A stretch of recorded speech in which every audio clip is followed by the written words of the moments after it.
symptoms of hypoglycemia. And according to the question, what were these symptoms? They started sweating, they started shaking, they were all weak. These were the signs and symptoms that were actually recorded out during the administration of this insulin. Now, the student nurse actually went and reported the case to the supervisor, but she did not stop administering the insulin vaccine.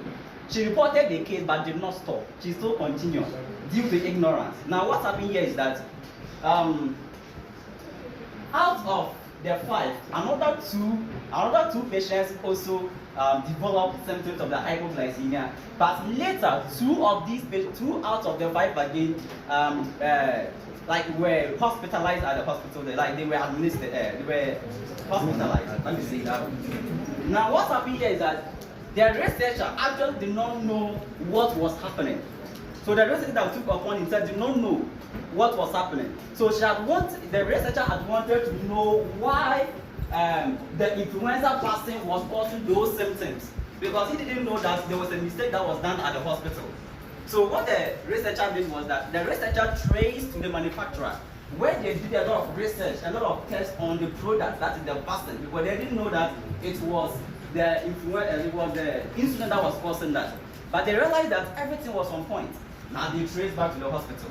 Now that is where they got to know that an error was caused there. Now the slides here now come to tell us what exactly was the cause. Now I'm not going to say it in the question, but beneath the slides you know what actually was the cause of this error.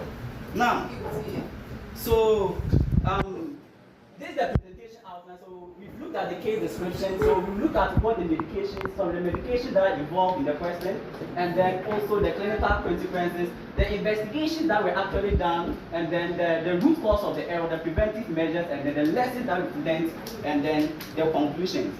Now, let's look at the medications involved. So the medication involved, we have an influenza vaccine. So that was what was intended to administer, but instead, she mistakenly administered insulin instead of the influenza vaccine.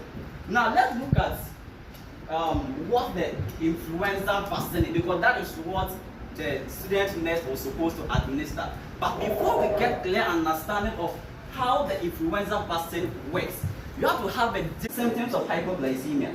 And according to the question, what were these symptoms?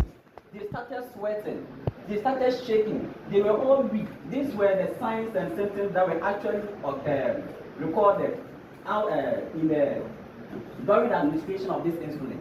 Now, the student nurse actually went and reported the case to the supervisor, but she